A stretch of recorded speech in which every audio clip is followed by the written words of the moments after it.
Hello and welcome guys, आप सबका स्वागत है हमारे यूट्यूब चैनल में, भोजपुरी एक्सटी यूट्यूब चैनल में। अगर आप सब इस चैनल को सब्सक्राइब नहीं किए हैं तो प्लीज़ चैनल सब्सक्राइब कर लें, ताकि भोजपुरी से रिलेटेड रेगुलर हमारे चैनल के माध्यम से आप सबको वीडियो देखने को मिलेगा। आज हम बात करने वाले हैं इस वीडियो में भोजपुरी पावर स्टार पवन सिंह और भोजपुरी के दबंग स्टार खेसारी लाल यादव के बारे में। पावर स्टार पवन सिंह और दबंग स्टार खेसारी लाल यादव फिर से एक साथ किस रोड शो में और कहाँ रोड शो में देखने को मिलेंगे, चलिए इसी के बारे में फुल डिटेल से बात करते पावर स्टार पवन सिंह। तो पावर स्टार पवन सिंह का 4 तारीख को रिजल्ट आने वाला है, पूरा फाइनल रिजल्ट आ जाएगा। सो कौन जीतेगा, कौन हारेगा, उपेंद्र कुशवाहा जीतेंगे या राजाराम कुशवाहा या पावर स्टार पवन सिंह निर्दलीय चुनाव जीतेंगे काराकाट से, वही बात करते हैं। पावर स्टार पवन सिंह और trending star Khesari Lal Yadav, power star Pawan Singh trending star Khesari Lal Yadav आप सबको रोड शो के दौरान आप सबको देखने को मिलेंगे पश्चिम बंगाल यानी कलकत्ता में। आप सबको रोड शो पश्चिम बंगाल में कलकत्ता में रोड शो है पावर स्टार पवन सिंह और ट्रेंडिंग स्टार खेसारी लाल यादव का एक साथ 7 तारीख को रोड शो होने वाला है। वो किस पार्टी का होने वाला है अभी तो पूरा क्लियर नहीं हो पाया है, लेकिन जैसे ही कुछ क्लियर हो पाता है उससे हमें चैनल के माध्यम से आप सबको वीडियो बनाकर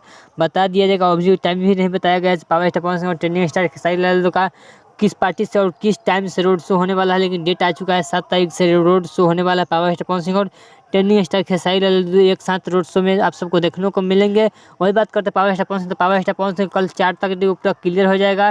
4 तारीख को शाम 2 से 3 बजे तक रिजल्ट पूरा जारी हो जाएगा। चलिए, अगर आपको यह पावर स्टार पवन सिंह और ट्रेंडिंग स्टार खेसारी लाल यादव का वीडियो अच्छा लगा तो फिर चैनल सब्सक्राइब कीजिए, वीडियो को लाइक कीजिए, तो भोजपुरी से रिलेटेड रेगुलर हमारे चैनल के माध्यम से आप सबको वीडियो देखने को मिलेगा। चलिए मिलता है न्यू अपडेट के साथ, तो ओके।